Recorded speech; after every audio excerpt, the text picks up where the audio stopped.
व्यक्तिचित्रण गंगू नानी. आईला नानी का म्हणतात हा प्रश्न लहान वयात मला पडलेला असायचा. मोठं झाल्यावर या गोष्टींचा उलगडा झाला. आई चारी जावाजावात तिसऱ्या नंबरची म्हणून तिला नानी म्हणतात. आई 5.5 फूट उंच, गव्हाळ वर्णाची, अंगापिंडानं मजबूत बांध्याची, खूप कष्टाळू. लहानपणी मी आईच्या कुशीत झोपायचो. पण मी शाळेला जाईना व रोज एक पाटी फोडतोय म्हणून रागवायची.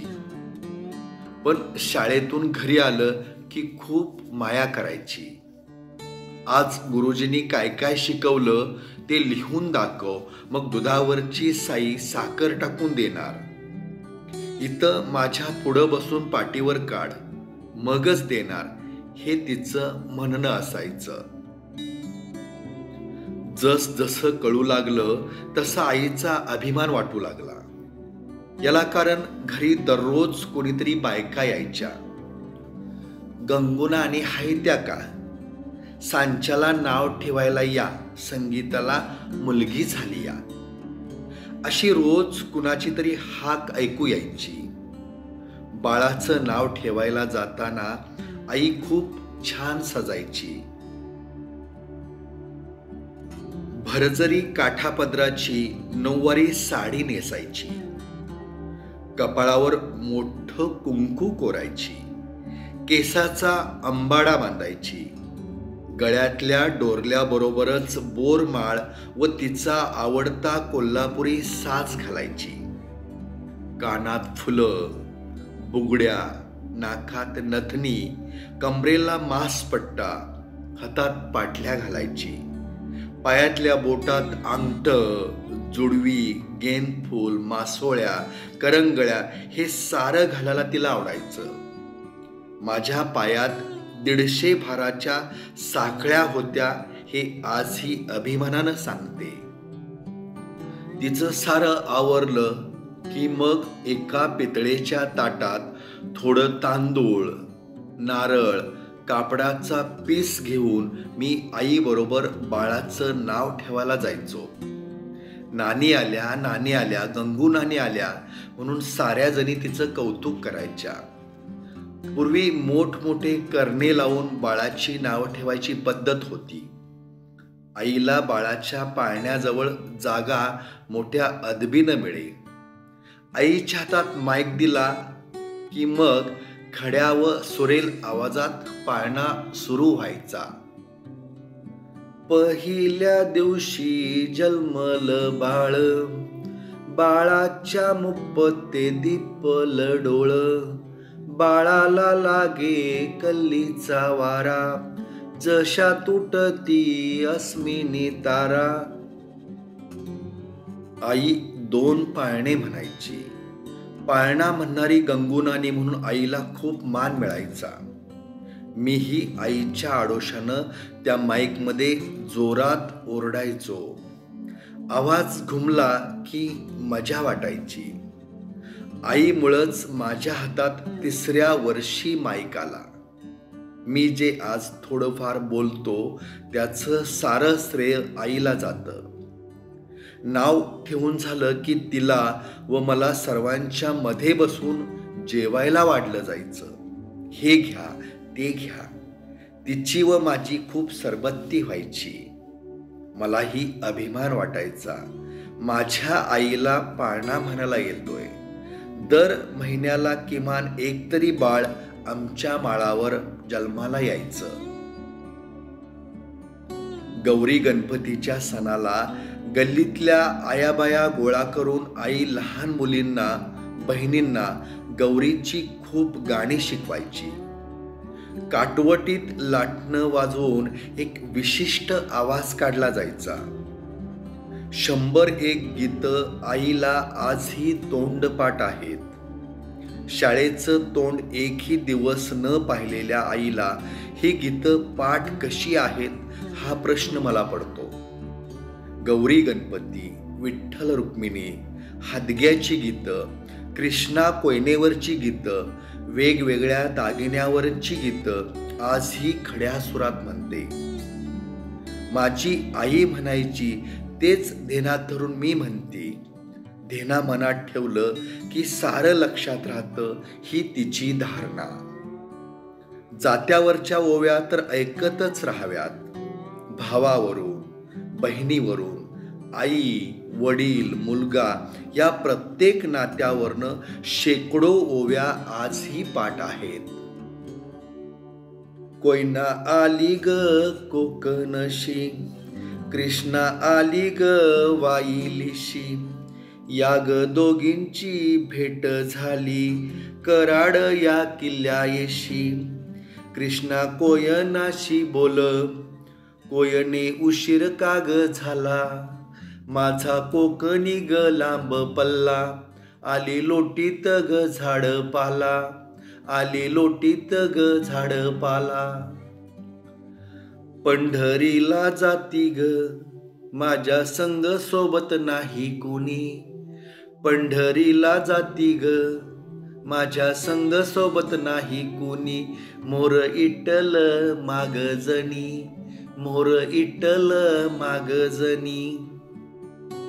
मुंबई ही मराठी माणसांची, त्यावरचं 150 वर्षापूर्वीचं गीत ती आजही म्हणून दाखवते.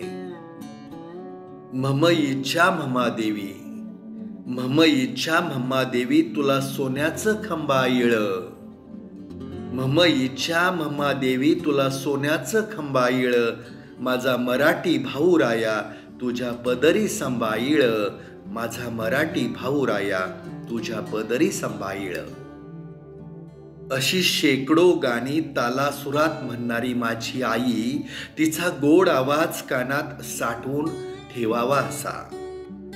आईनं केलेल्या चपातीचे 4 पदर कागदासारखे उलगडतात, तर तिच्या हातावरची भाकरी 1 फुटाचा व्यास झाला तर बिनधास्त गिरकी घ्यायची व तव्यावर पडली की पोट फुगून बसायची. खरपूस भाजली तरी 1 डाग नसायचा. सणासुदीला केलेली पुरणाची पोळी मखमली वस्त्रासारखी व्हायची. फोडणीच्या शेकेचा वास घरभर पसरायचा व पाटावरच्या शेवाळ्या एकसारख्या झरझर सुटायच्या. आईची नजर खूप चांगली होती. पूर्वी लोक चपला कमी वापरायचे, त्यामुळं शेतात काम करणाऱ्या, जनावरांसंग रानोमाळ हिंडणाऱ्यांच्या पायात एखादा तरी काटा मोडलेला असायचा. लवकर नाही काढला तर त्याचं कुरूप व्हायचं. कुणीही लंगडत लंगडत यावं. गंगुनानी, ओ गंगुनानी, एवढा काटा काढा की.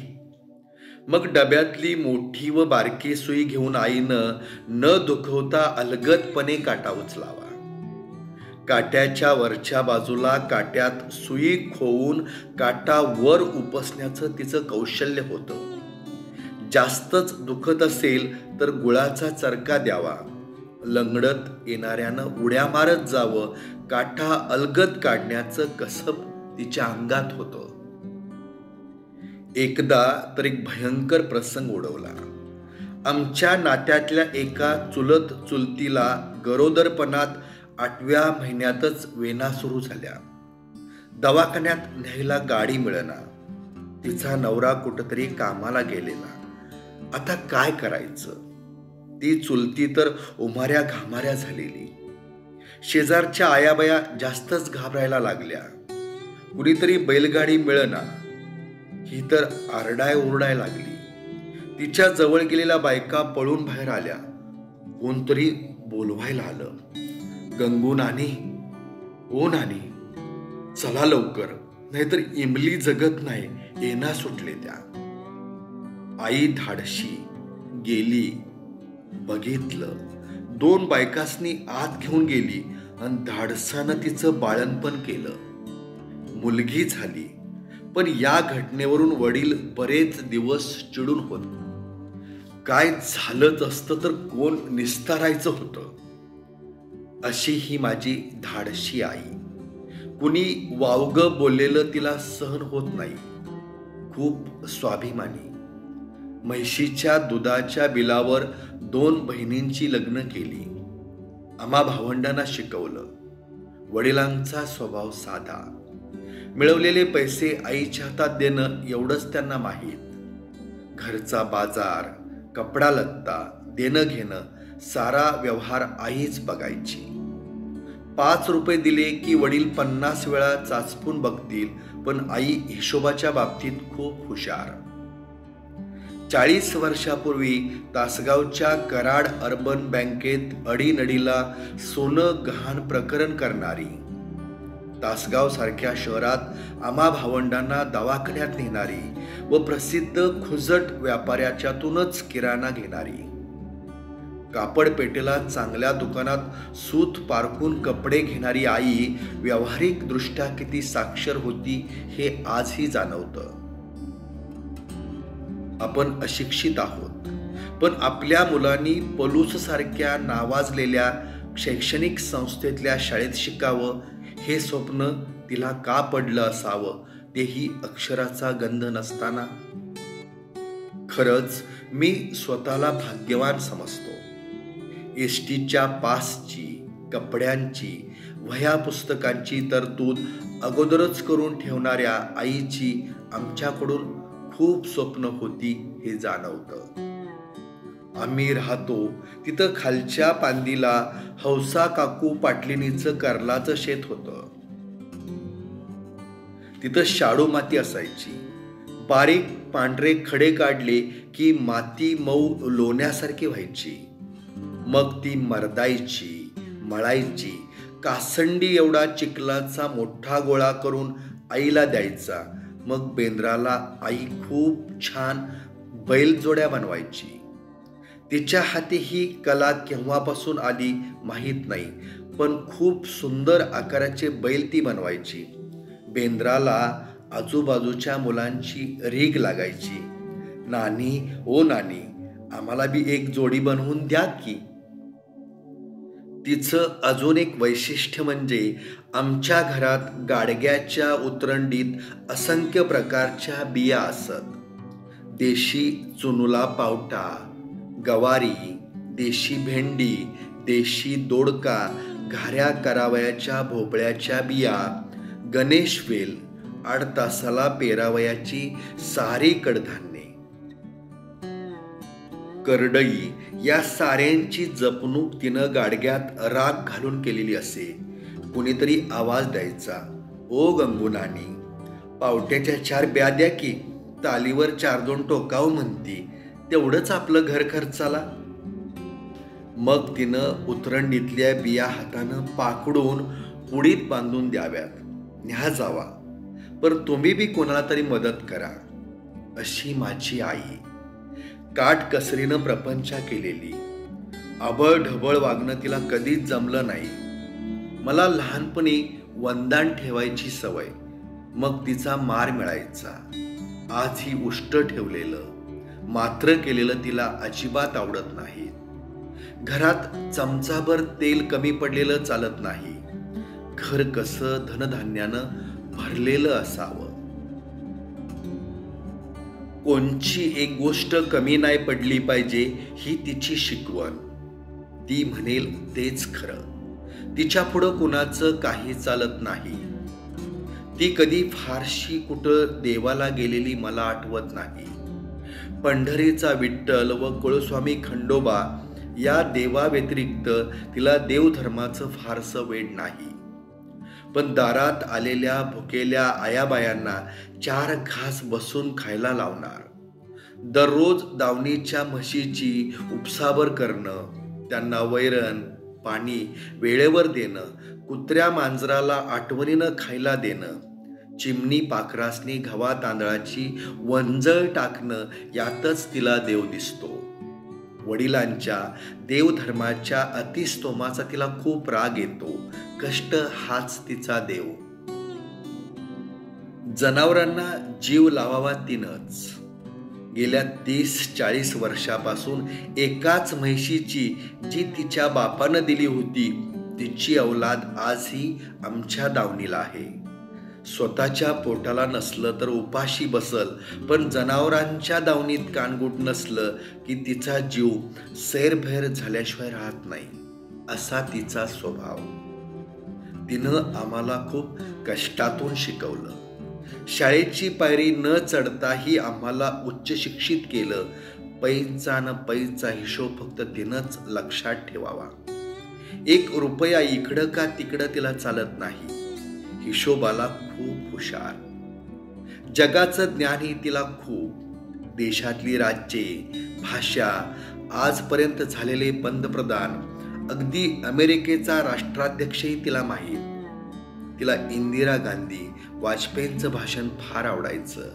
नट नट्याही माहीत. टीव्हीवरच्या बातम्या न चुकता दररोज बघणार.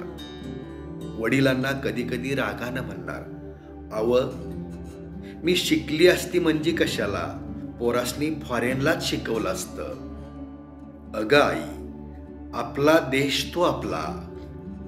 "होय, खरं आहे, पण हिथं आपलं तुपलं लय करत्या ती." "असून दे, शेवटी आपलाच देश आहे, आपलेच भाऊबंद आहेत." आम्ही शिकलो, मोठे झालो, परिस्थिती सुधारली. बागायती शेती, बंगला, गाडी, सोनं नाणं सारं तिला मिळालं. आयुष्यात सुखाबरोबर दुःखही वाट्याला आली. आर्थिक विवंचनाही राहिली. अनेक भयंकर संकट आली, तरीही ती डगमगली नाही, घाबरली नाही की हताश झाली नाही. प्रत्येक संकटाला धैर्यानं तोंड द्यायला शिकवलं. कर नाही तर डर कशाला, घाबरायचं नाही, ही तिची शिकवण आजही खंबीरपणे पाठीशी उभी राहते, एखाद्या वाघिणीसारखी. धन्यवाद.